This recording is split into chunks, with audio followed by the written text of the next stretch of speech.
The morning sun cast long shadows across the Kalahari when the impossible began to unfold. 300 baboons had gathered at the rocky outcrop known as Devil's Spine, their eyes fixed on a single target below. 7 lions, magnificent in their power, controlled the only water source for miles around.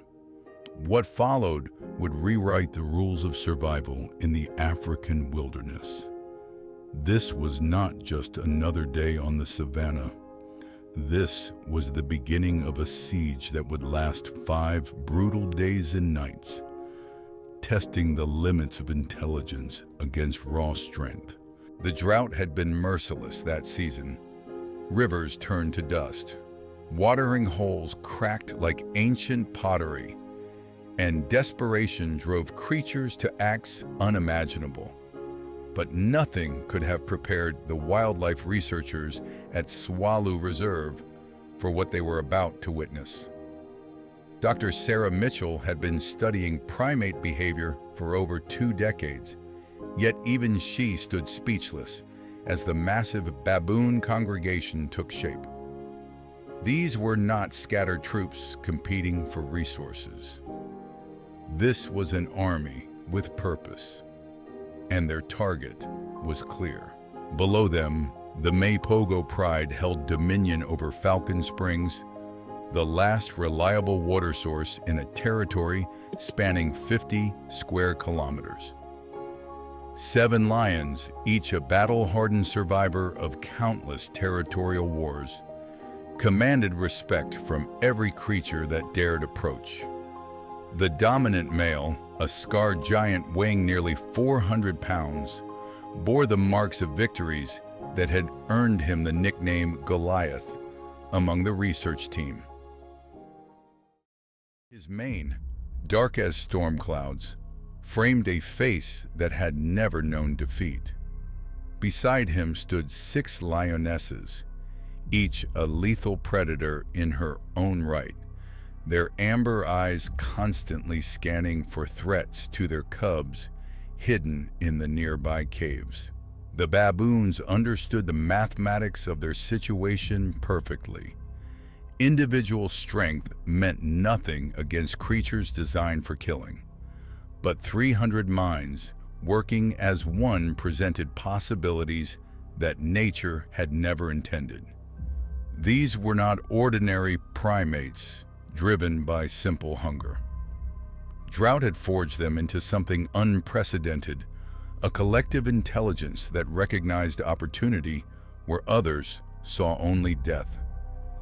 The first day began with testing. Small groups of baboons descended toward the spring, probing the lions' responses like generals studying enemy formations. Each approach was calculated, designed to gather information rather than provoke combat. The lions responded predictably at first, charging with roars that shook the ground beneath them, but the baboons had learned patience. They retreated just far enough to remain safe, regrouping on the rocky ledges that provided natural fortresses against pursuit. Dr. Mitchell recorded every movement through her binoculars, her hands trembling with excitement and fear. Never in documented history had primates organized on this scale against apex predators.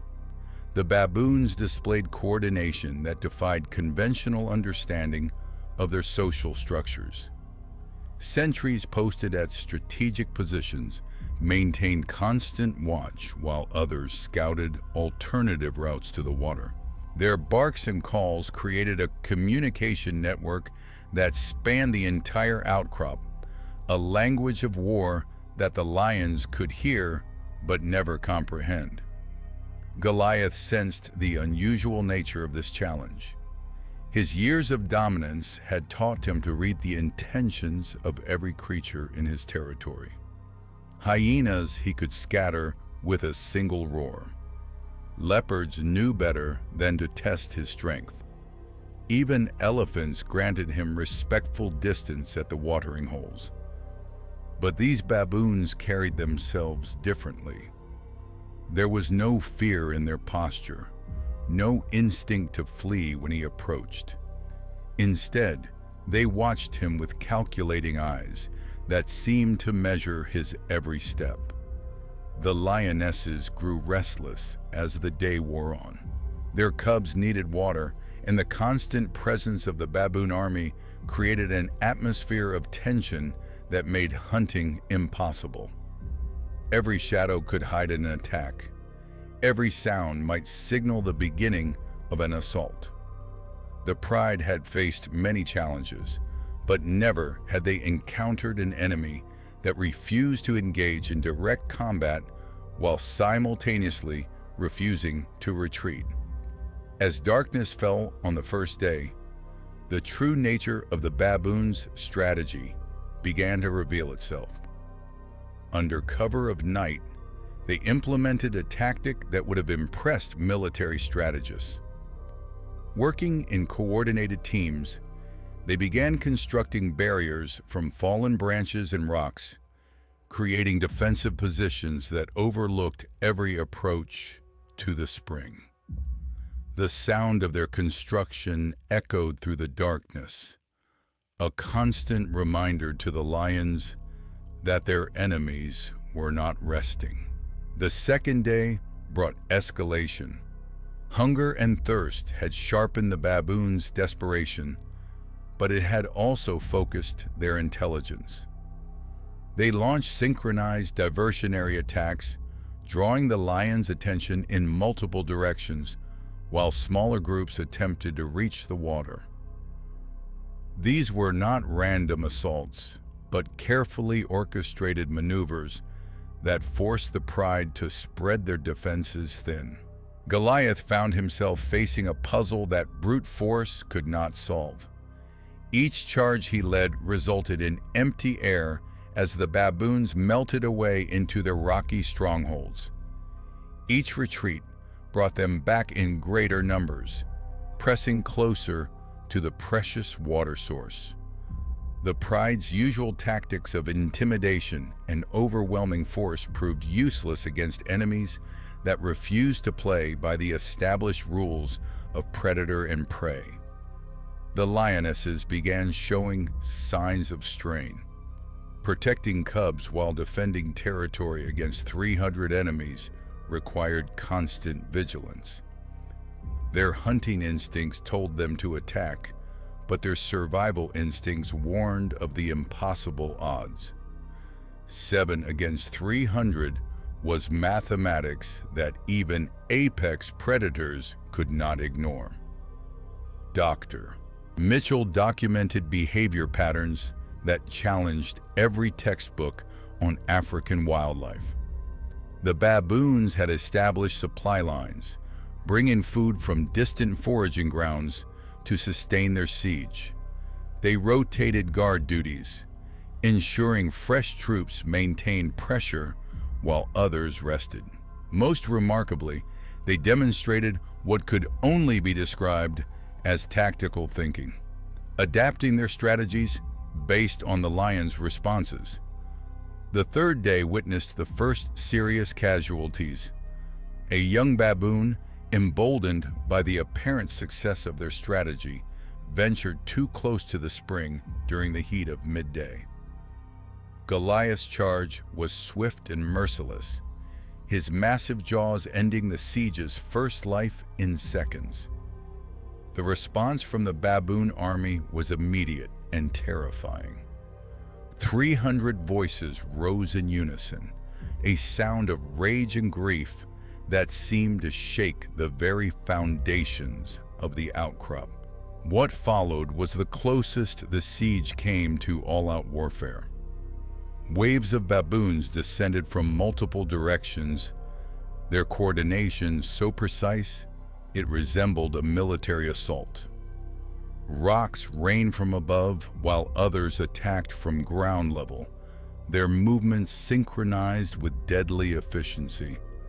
The lions fought with desperate fury, their roars mixing with the chaos of battle as dust clouds obscured the battlefield. But the baboon's true weapon was not violence.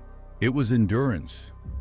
As the lions exhausted themselves in combat, the primate army simply regrouped and returned. Fresh troops replaced the wounded, while others maintained the pressure from elevated positions. The mathematics of attrition were slowly shifting in favor of the besiegers. By the fourth day, the psychological warfare had taken its toll on both sides. The lions showed signs of sleep deprivation and stress, their usual confidence replaced by constant alertness. The baboons, despite their numerical advantage, had lost several members to the lions' devastating counterattacks. Yet neither side showed any intention of backing down from what had become a battle of wills as much as a fight for survival. The siege had transformed both species into something beyond their normal behavior patterns. The lions had become fortress defenders, abandoning their territorial patrols to focus entirely on protecting the spring. The baboons had evolved into a unified fighting force, their individual identities subsumed into a collective purpose that transcended typical primate social structures. As the fourth night fell, observers noted an ominous change in the atmosphere. The baboons' calls had taken on a different tone, one that suggested the final phase of their strategy was about to begin. The fifth dawn arrived shrouded in an unnatural silence that made even the wind seem to hold its breath. The baboon army had spent the night in preparation, their movements coordinated with a precision that defied everything researchers understood about primate behavior. Dr. Mitchell watched through her scope as hundreds of dark forms positioned themselves across the rocky terrain, each group occupying strategic points that commanded different angles of approach to the spring below. The lions sensed the shift immediately.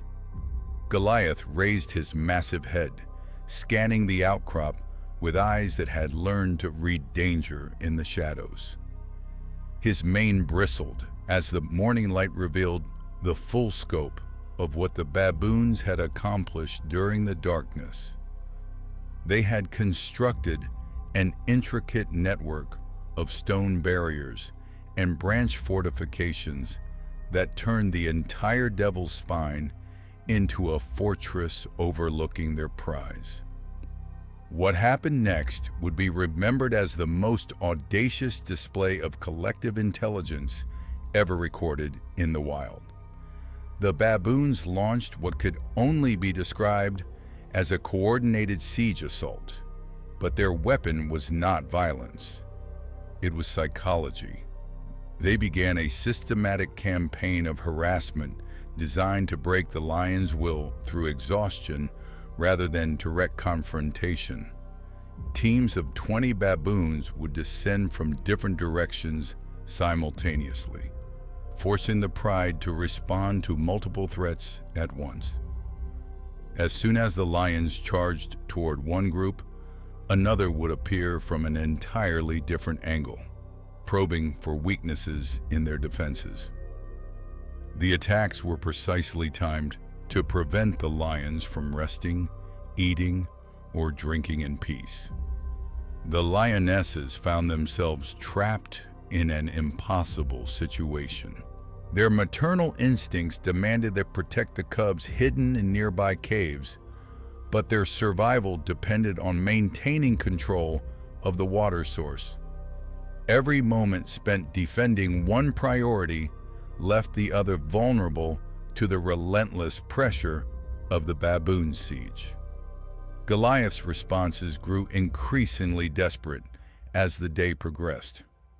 His charges became longer and more aggressive, but the baboons had learned to read his patterns perfectly. They led him on exhausting pursuits across the rocky terrain, always staying just beyond reach while other groups pressed their advantage at the unguarded spring. The great lion's strength, once his greatest asset, was slowly becoming his weakness as the baboons turned his power against him. The psychological warfare reached new heights when the baboons began targeting the lion's most precious resource, their sleep. Throughout the fourth night and into the fifth day, coordinated groups maintained constant pressure, ensuring that neither Goliath nor his pride could rest. Rocks tumbled from above at irregular intervals, accompanied by the haunting calls that echoed across the landscape like war drums. Dr. Mitchell documented behavior that challenged the fundamental understanding of predator-prey relationships. The baboons had effectively reversed the traditional power dynamic, transforming themselves from prey into hunters. Their strategy demonstrated planning capabilities that scientists had never attributed to primates in the wild. They had calculated not just the lion's physical limitations, but their psychological breaking points as well. The water level at Falcon Springs dropped visibly as the siege continued, adding another layer of urgency to an already desperate situation. The drought showed no signs of breaking, and both sides understood that whoever controlled this source would determine survival for miles around. The mathematics were brutal in their simplicity. 7 lions could not defend indefinitely against 300 enemies who fought with the patience of the desert itself. As the afternoon sun reached its merciless peak, the baboons revealed the true sophistication of their strategy. While maintaining pressure on multiple fronts, specialized teams had been working to expand their fortifications, creating elevated positions that commanded even better views of the spring. They had turned the natural amphitheater of Devil's Spine into a theater of war, where every advantage belonged to the besiegers. The lion's exhaustion became impossible to hide. Goliath's charges lacked their earlier explosive power, and his roars carried notes of frustration rather than dominance. The lionesses moved with the mechanical precision of soldiers who had been awake too long. Their responses predictable enough for the baboons to anticipate and counter. The siege was achieving exactly what its architects had intended: the systematic breakdown of their enemies' ability to resist. Yet even as victory seemed within reach, the baboons paid their own price for this unprecedented campaign. Several more had fallen to the lions' desperate counterattacks, and the constant vigilance required to maintain the siege was taking its toll on their ranks. Young baboons showed signs of stress, while the older males who led the assault bore wounds that spoke of battles fought at close quarters with apex predators. The afternoon brought a moment of near catastrophe for the siege when one of the lionesses, driven beyond endurance, launched a suicidal charge directly into the heart of the baboon formations. Her assault scattered dozens of defenders and nearly broke their carefully constructed lines before overwhelming numbers forced her retreat. The incident served as a stark reminder that cornered predators remained lethally dangerous regardless of the odds against them. But the baboons adapted with the fluid intelligence that had made their siege possible. Within hours, they had reorganized their defenses, closing gaps and redistributing forces to prevent similar breakthroughs. Their ability to learn and adjust in real time demonstrated cognitive abilities that researchers would spend years trying to understand. As evening approached on the fifth day, both sides showed signs of reaching their limits. The lions had been without adequate rest or water for over 100 hours, while the baboons had sustained their siege through sheer force of will and unprecedented cooperation. The spring continued to call to both armies, its life-giving waters now representing far more than mere survival. It had become the prize in a contest that would determine which species could push the boundaries of their nature furthest.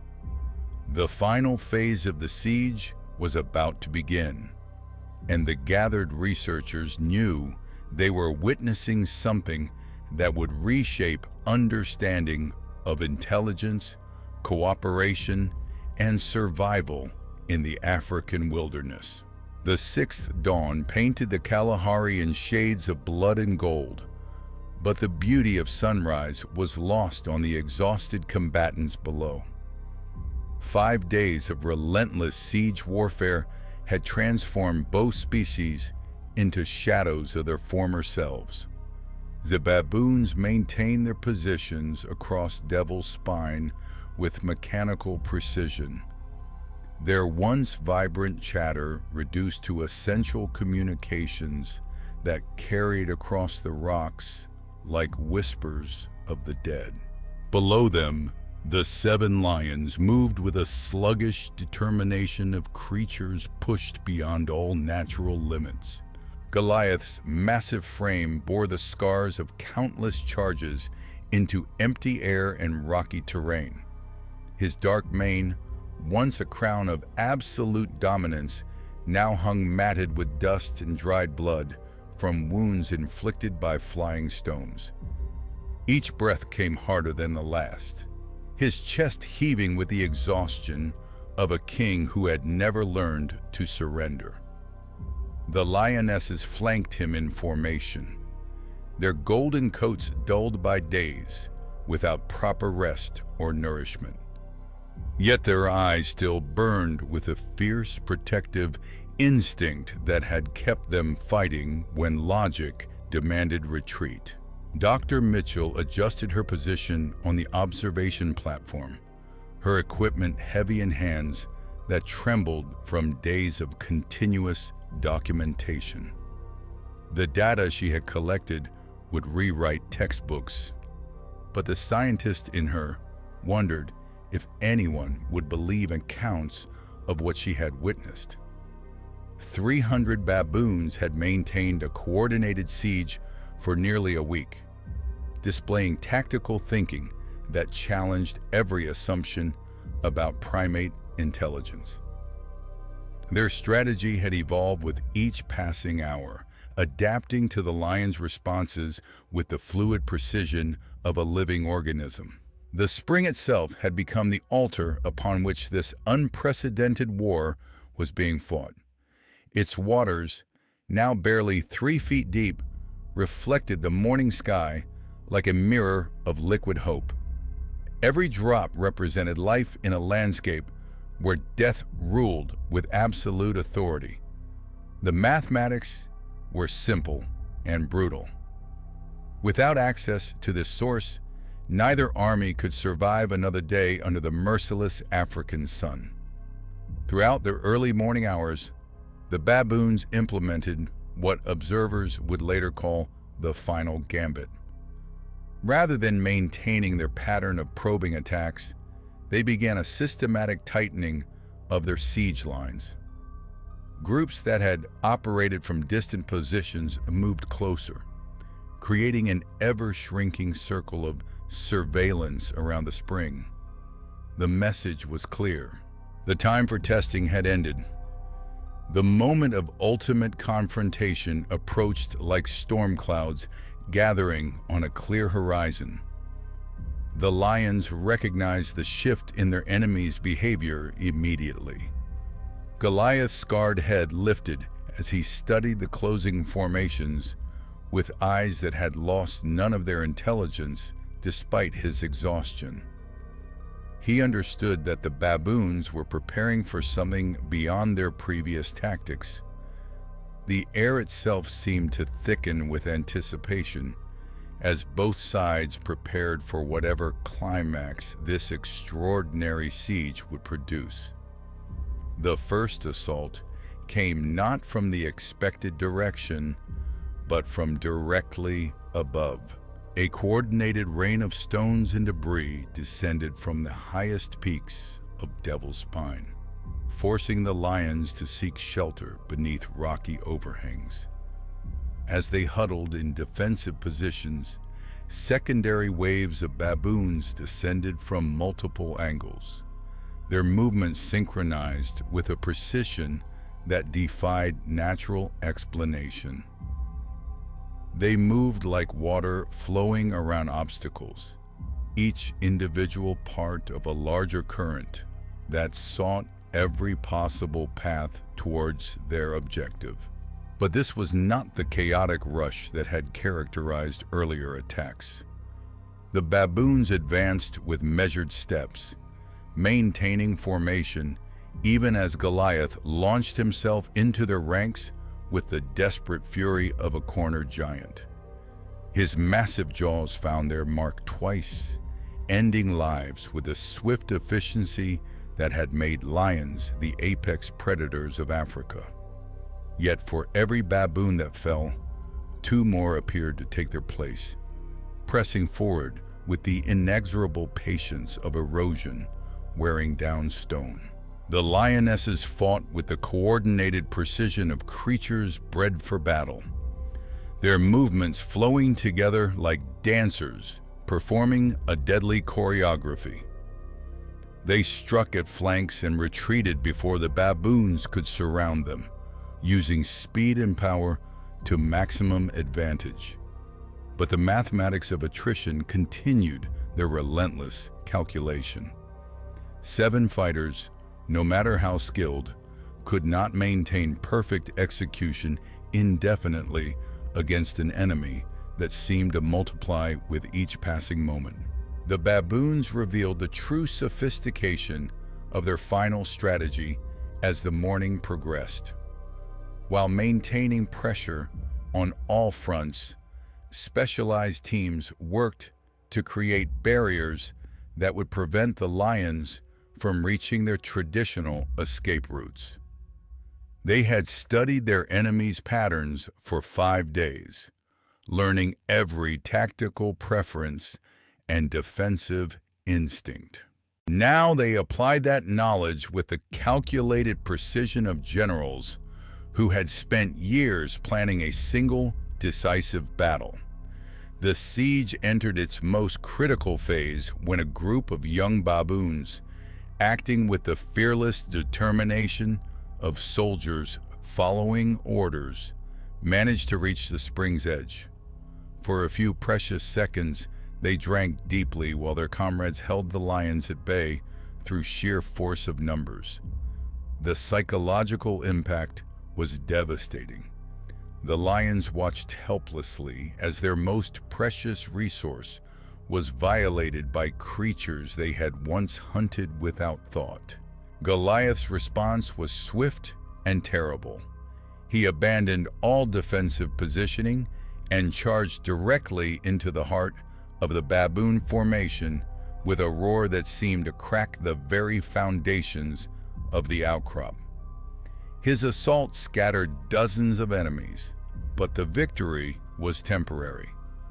Fresh waves of baboons descended from positions that had remained hidden throughout the siege, revealing the true scope of their numbers and organization. The battle that followed transcended anything in the recorded history of interspecies conflict. 300 voices rose in unison as the baboon army launched what could only be described as a full-scale military assault. They attacked from every angle simultaneously, their coordination so perfect it seemed to flow from a single controlling intelligence. Rocks flew like artillery shells, while ground forces pressed forward with the relentless advance of an incoming tide. The lions fought with the desperate magnificence of legends facing their final chapter. Each strike found its mark with lethal precision, but their enemies absorbed losses that would have broken any normal animal formation. The baboons had transcended individual survival instincts, becoming something larger than the sum of their parts. They fought not as 300 separate creatures, but as a single organism driven by collective will. As the battle reached its crescendo, Dr. Mitchell realized she was witnessing the precise moment when intelligence overcame raw power in the eternal struggle for survival. The baboons had achieved something unprecedented in the natural world. They had weaponized cooperation itself, turning their greatest weakness into an unstoppable force that even apex predators could not resist. The dust clouds that rose from the combat zone obscured the final moments of the siege, but the outcome was already written in the mathematics of endurance. When the air finally cleared, the impossible had become reality.